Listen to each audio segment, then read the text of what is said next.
군산교도소에서 편지 한 통이 날라왔습니다. 그 편지 내용은 겉봉투에 보니까 윤재섭이라는 재소사가 편지를 했어요. 그런데 겉봉투에 인천광역시 부평구 삼산감리교회 김시백 목사 기하. 우편 번호도 없습니다. 그런데 제게 정확히 전달이 됐어요. 그분의 내용은 바로 이겁니다. 12년의 형을 받았더라고요.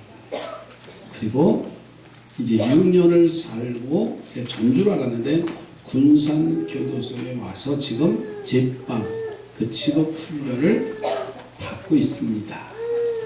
그러면서 목사님에게 안동교도소에 있던 분이 연못이 제 이름을 듣긴 들었는데 기억이 잘 안 나고 주소도 정확히 기억은 안 하지 못하지만 그냥 삼산감리교라는 것은 정확하게 알고 있었던 것 같아요. 그래서 제게 편지를 와서 제가 그분이 이런 그곳에서 기록한다는 게 얼마나 소중한가를 알고 예수가 전부라는 것을 이제 알았다. 한 사람을 사랑한다는 게 이렇게 소중하다는 것을 알았습니다 하면서 장문의 5장의 편지를 썼어요. 그 얘기를 새벽에 우리 김영래 집사님이 제게 문자를 하나 보내셨어요. 하나님은 목사님을 너무나 사랑하시나 보다. 그러면서 왜 그러냐면 정확히 주소를 쓰지도 않았는데 만약에 집배원이 편지를 분리하다가 주소가 불명확하면 되돌려 보낸다든가 하면은 그분의 기도가 응답되지 않고 나도 알지 못하고 그에게 돌아올 때 얼마나 실망했을까. 그러나 목사님에게 그 편지가 전달됐다는 그 사실 자체가 은혜요 복이라는 사실. 늘 그걸 묵상을 해요. 한 주간 동안. 그래서 이번 성경 황금 성경 쓰기에 신약과 구약이 상하권 2권으로 했는데 어제 마침 그 목사님이 책을 가지고 오셨어요. 그래서 신약과 구약 상하권 3권을 해서 이번 주간에 이제 우편으로 보내드리려고 합니다. 저는 그분의 얼굴도 모르고 그저 윤재섭이라고 하는 형제의 그 편지 내용밖에 몰라요. 오늘 우리가 하나님을 기쁘게 해드린다고 한다면 내가 정확하게 구하지 않아도 하나님은 그 길을 열어주실 줄로 믿습니다. 그러니까 우리의 소망이 무언가? 오직 예수입니다. 복음의 능력밖에 없다는 사실이 그 어떠한 것도 구해서는 답이 되지 않지만 정확한 것을 구할 때마다 주님은 응답하실 줄로 믿습니다. 오늘 본문에 나오는 이 여로보암 왕은요 북왕국 이스라엘의 왕입니다. 솔로몬 이후에 나라가 둘로 갈라지지요. 남쪽의 유다 나라와 그리고 북쪽의 북이스라엘. 그래서 르호보 왕이 남쪽을 치리하고 여로보암 왕이 북쪽을 치리합니다. 남쪽의 유다 나라는 예루살렘 성전을 중심으로 해서 그들이 항상 예배하는 자들인데 북왕국 이스라엘은 예루살렘의 성전에 와 예배할 수 없기 때문에 베델이라는 곳에 제단을 차려놓는 거예요. 그리고 거기서 이 여로보암 왕이 예배를 집례하는 그런 하나님의 거역된 배반된 행위를 지금 하고 있습니다. 하나님은 한 이름 없는 선지자를 지명해서 너는 베델로 가서 그 여로보암 왕의 잘못을 지금 지적을 하라는 거예요. 자, 그런데 그 일도 어려운 데다가 금식을 하라는 겁니다. 아무것도 먹지 말라는 거예요. 그리고 더 나아가서는요, 가던 길로 돌아오지 말고 다른 길로 오라, 이렇게 명언합니다. 그는 그대로 베델에 가서 여로보암 왕의 죄악을 심차게 책망하고, 그런데 그곳에 한 늙은 선지자가 있습니다. 그는 자기가 해야 할 일을 하지 못하고 이 젊은 선지자, 다른 지역에서 온 선지자가 여로보암 왕 앞에 와서 신랄하게 이제 책망을 하니까 자기가 하지 못한 것을 젊은 선지자가 와서 한 것을 보면서 내가 이 사람에게 대접을 해야 되겠다 하는 마음을 가지고 거짓말로 하나님이 명하셔서 당신을 대접하라고 해서 그 나이 많은 늙은 선지자의 대접을 받고 돌아오는 길에 사자에게 물려서 그만 죽습니다. 여러분, 작은 일 가지고 그 일에 치명적인 사건이 일어났어. 그의 자그마한 실수로 인하여서 하나님의 징계가 내려질 수밖에 없었습니다. 저는 늙은 선지자는 결국은 자신의 삶을, 잘못을 후회합니다. 그를 자신의 묘실에 장사합니다. 그리고 이름 없는 무덤의 주인공이 되어졌어요. 이 이름 없는 선지자의 충성의 모습을 보려고 합니다. 우리도 벌써 11월 첫 주일입니다. 오늘 추수감사절로 우리 하나님 앞에 영광을 올려드리고 있습니다. 남은 2개월 동안도 멋지게 승리하시기 바랍니다.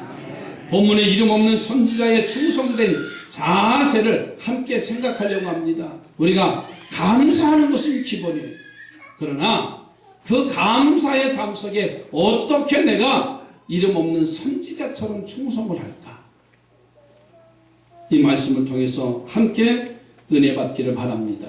첫째로, 충성된 일꾼은요, 겸손히 순종을 해야 됩니다. 오늘 본문의 주인공 보세요. 여로보암 왕의 우상 숭배를 2절 3절에 보니까 신랄하게 지적해요. 여러분, 왕에게 심한 책망의 말을 하는 일은요, 쉬운 일이 아닙니다. 아랫사람이 윗사람에게 책망한다는 말은요, 쉬운 일이 아니지. 윗사람이 오늘 제가 조카에게 혼낸 것처럼 할 수는 있어요. 그렇다고 서운하진 않지? 네, 서운하지 않대요. 더 심하게 할까? 네, 해달래요. 가족이니까는 이렇게 하라, 그러면 받아들일 수 있어요. 그런데 만약에 나이 어린 사람이 어르신한테 이렇게 하라고 책망을 한다고 한다면 오만방자라고 할 겁니다. 버릇 없는 놈이라고 화를 벌컥 낼 겁니다. 그런데 이 이름 없는 젊은 선지자가 지금 왕 앞에 와서 바른 소리를 하는 거예요. 목숨 내놓고 하는 일입니다. 여러분 보세요. 이 여로보암 왕이 그 말을 듣는데 화가 얼마나 나는지, 제단 앞에서 손을 들다가 손이 어떻게 됐다고 했어요? 굳었다고 했습니다. 그래서 젊은 선지자가 기도하니까는 그 왕의 굳은 손이 다시 회복되는 일들이 일어났어요. 그래서 여로보암 왕은 이 놀라운 일에 감동해서 이 젊은 선지자에게 왕궁에 가서 함께 대접을 받고 이제 선물을 주겠다고 제안할 정도로 젊은 선지자는 자신의 사명을 충실히 감당을 해요. 자, 그런데 충성된 일꾼의 사명을 잘 감당한 그 선지자의 이름이 오늘 성경에 없어요. 이름 없는 선지자입니다.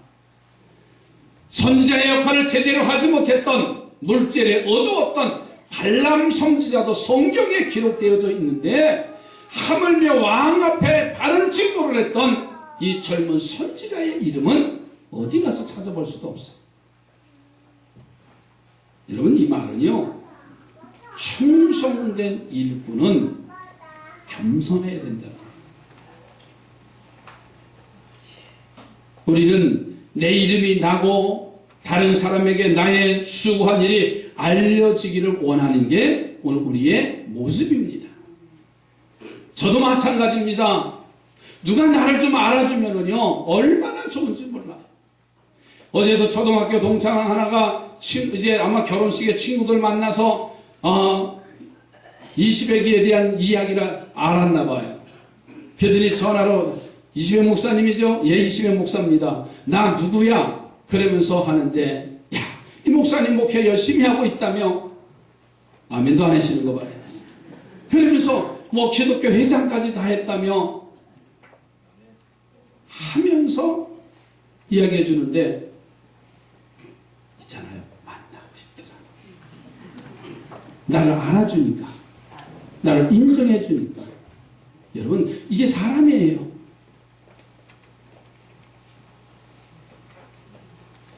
그런데요, 우리 하나님이 원하시는 충성된 일꾼은 누구냐?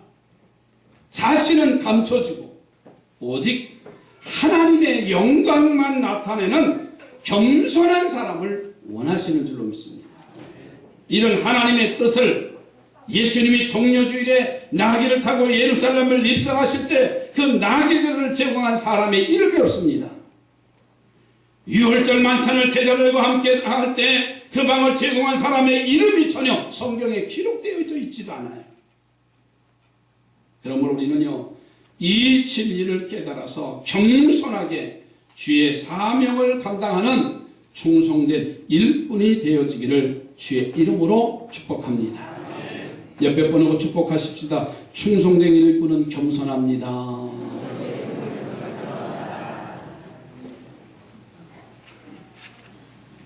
겸손히 낮아지는 곳에 여러분 하나님의 축복이 임합니다.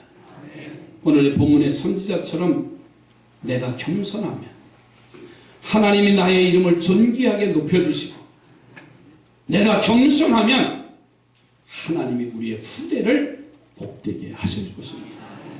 두 번째로는 충성된 일꾼은 고난을 감당해야 됩니다. 자, 본문의 선지자 이름을 보세요. 사명이 얼마나 큽니까? 왕 앞에 가서 직언을 해야 되고 목숨을 내놓아야 하는 그러한 큰 사명이에요.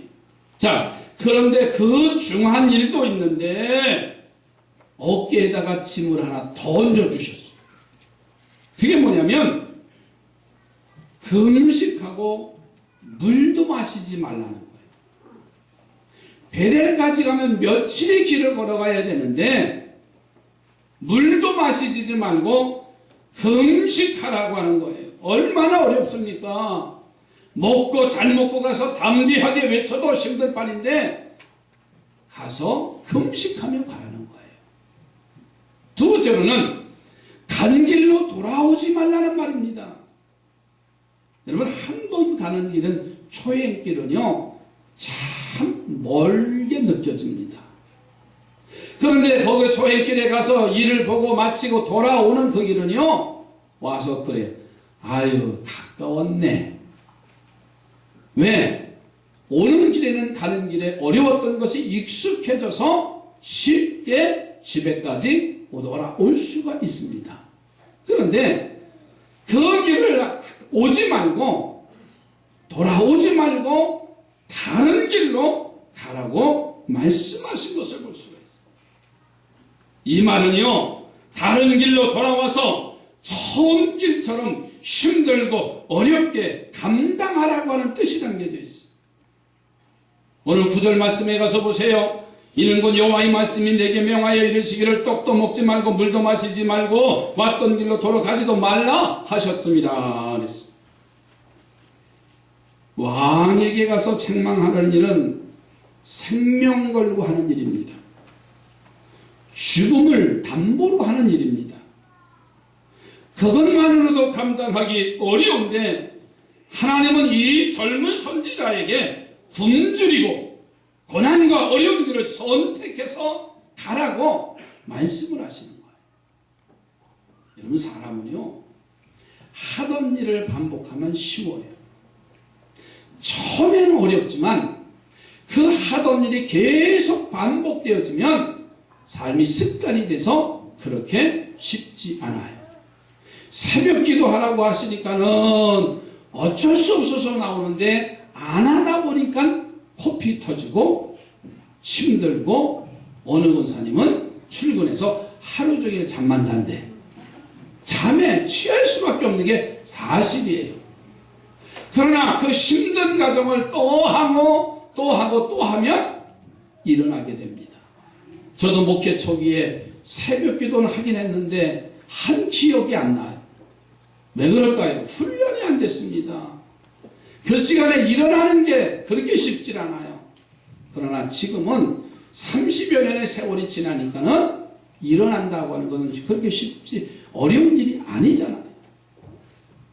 그런데 중요한 것은 오늘 이 젊은 선지자에게 날마다 하던 반복된 일이 되어지다 보면 생산성이 나타나지 않아요. 뭔가 활동적이지 않다는 말입니다. 오래 신앙생활 하면은요, 그런가 보다 하고서는 생명력을 잃어버리게 되죠. 올해 장인어른 되시는 목사님이, 원로 목사님이 제게 가서 뵙기만 하면 늘 하시는 말씀이 이 말씀이에요.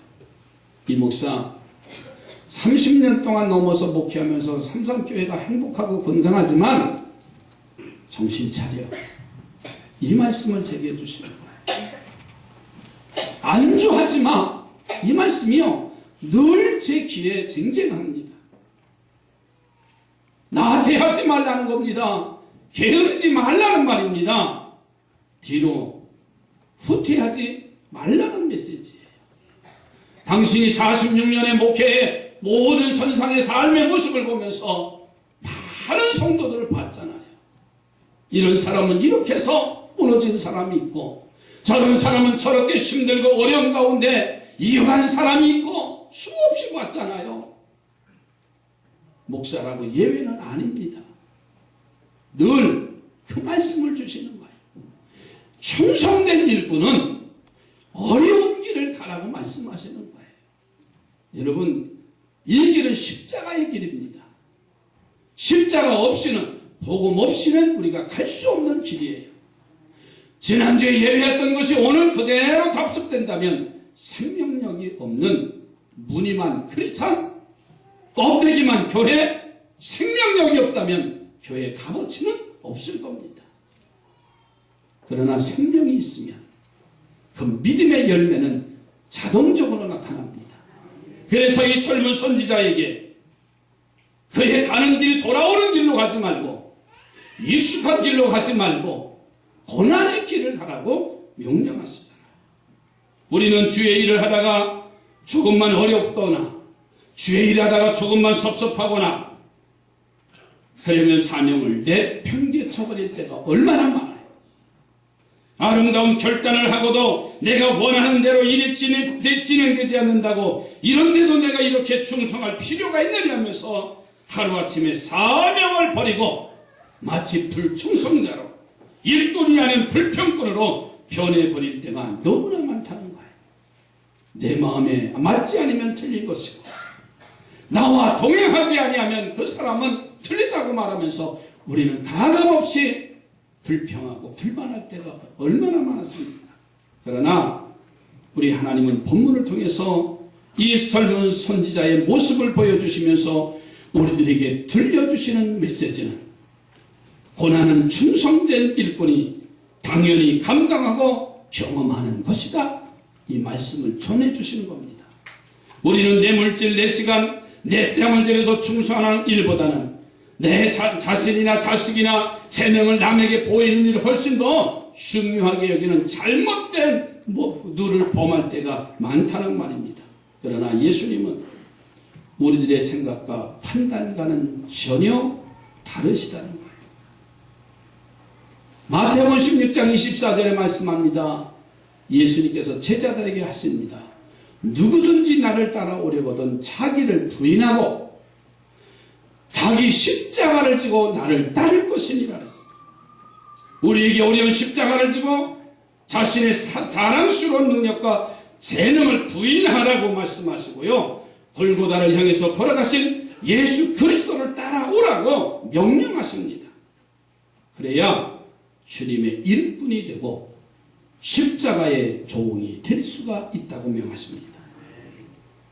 세상에서 가장 향기로운 향료는 꽃이나 열매에서 얻는 게 아니랍니다. 고래의, 물속에는 고래의 그 기름에서 추출하는 게 최고의 향료래. 그런데 그것도 보통 고래가 아니라 병든 고래의 기름을 채취해서 만든 향료가 최고의 향료랍니다. 그 향료의 이름이 엠비기스라는 향료랍니다. 로키산 정상부근에 가면 수목 성장 한계선이라는 곳이 있어서 그 한계선 위쪽에는 나무가 자랄 수 없는 환경이죠.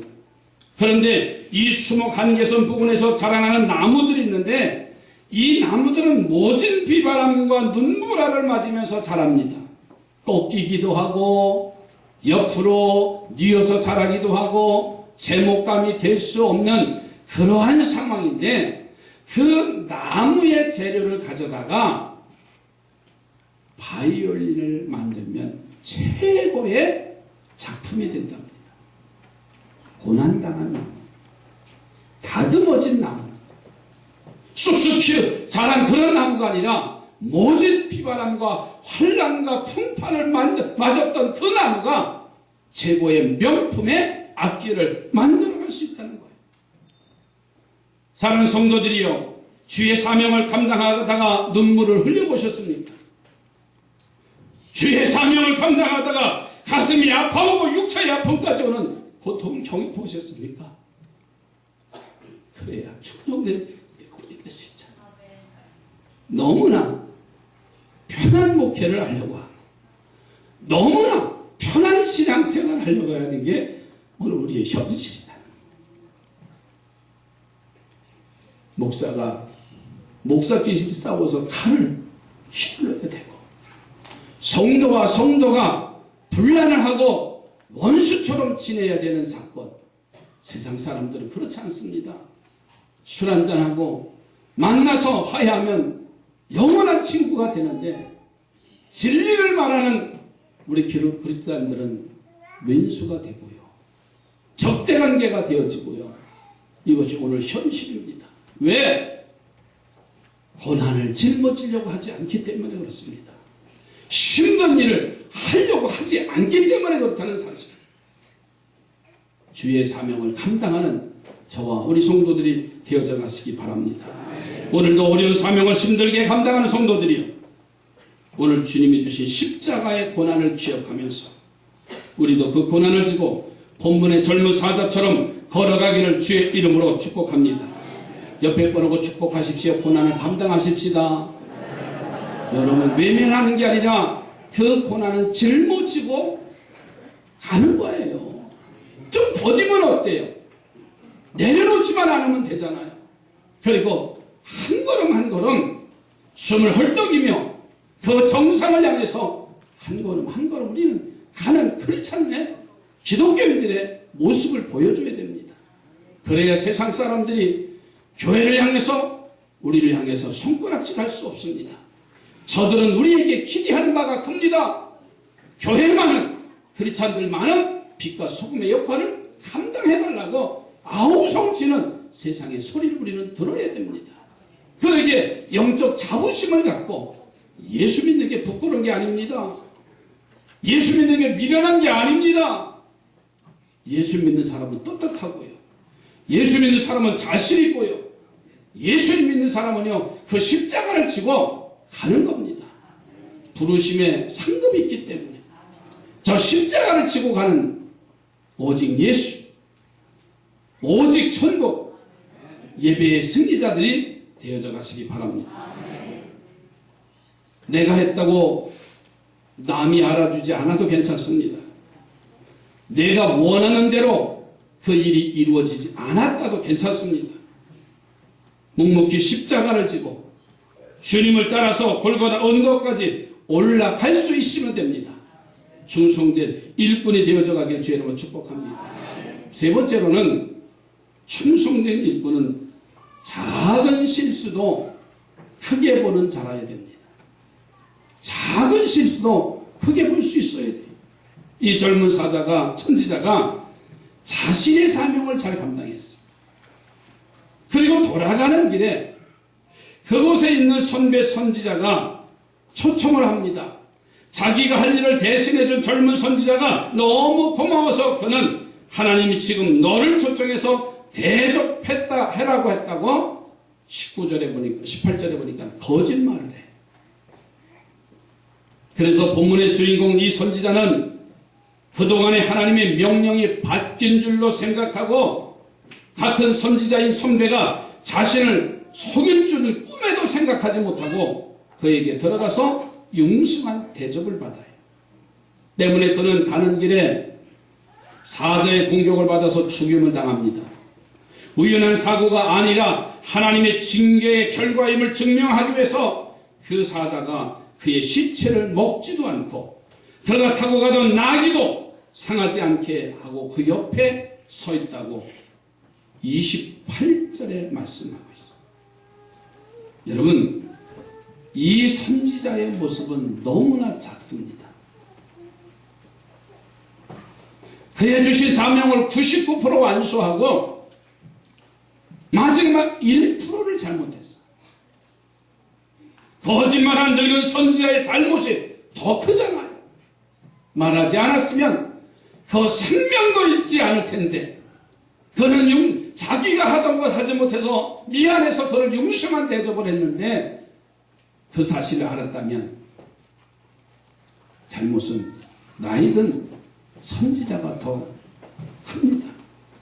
그러나 그는 그 작은 잘못 때문에 결국은 죽임을 당합니다. 저는 이 말씀을 읽으면서 얼마나 가슴이 아픈지 몰라요. 아니, 이렇게 큰 일을 했는데 목숨을 내놓고서 여러 방 왕 앞에 와서 그 말씀을 선포했는데 그거만 됐지. 금식을 하며 어려운 길을 왔는데 그런데 작은 실수 하나 때문에 그의 생명을 잃었습니다. 여기에 깊은 하나님의 뜻이 담겨져 있어요. 충성된 일꾼은 아무리 작은 잘못도 관과하고 지나가서는 안 된다는 메시지입니다. 자신의 작은 잘못도 바로 보고 깨달으리라고 하는 하나님의 뜻이 담겨져 있습니다. 사랑하는 성도들이요, 작은 잘못을 소홀하게 여기지 말자. 그래서 하나님은 성도들의 삶에서 이렇게 말씀하잖아요. 악은 모양이라도 버려라. 악은 모양이라도 버리라 그랬어요. 완성된 후에, 성취된 후에 만족감에서 오는 소홀함도 결코 아름답지 못하다고 우리 하나님은 경고하고 계세요. 노아는 홍수의 재앙을 잘 지냈습니다. 그러나 그 후의 삶이 포도 농사를 짓는데 풍요로웠어요. 그 풍요로움 속에 노아의 가정은 멸망을 자초합니다. 모세는 긴 광야 40년의 여정을 잘 지나갑니다. 그러나 마지막 반석에서 물을 낼 때에 하나님의 뜻을 간과하고 자신의 독단적인 행동과 백성들에게 보인 분노 때문에 가나안에 들어가지 못하는 징계를 받아요. 느보산 꼭대기에서 40년의 생활을 생각해 보세요. 어떻게 하나님의 부르심을 받고 어떻게 여기까지 왔는데, 그러나 그 가나안 땅을 보면서 눈을 감아야 하는 그 모습을 보세요. 너는 영영이 결코 가나안 땅에 들어가지 못하리라고 말씀했어요. 그러면서 하신 말씀이 믿는 자들이 들어가리라. 모세는 작은 실수였지요. 그러나 하나님은 그 잘못을 결코 간과하지 아니하시고 눈 감아주시지 아니하고 누구보다도 가나안에 들어갈 자격과 열망을 가졌지만 너는 아니다라고 말씀하셨어요. 이제 말씀을 마칩니다. 오늘 11월의 첫 주일 남은 2개월 동안 믿음의 옷깃을 여미시고 왕을 책망하는 어려운 이 사명을 감당한 이름 없는 선지자의 모습을 본받으십시다. 그 선지자처럼 겸손히 순종하십시다. 어려움을 감당하며 작은 잘못도 크게 여기며 일꾼이 되는 하나님의 사람으로 세워져 가십시다.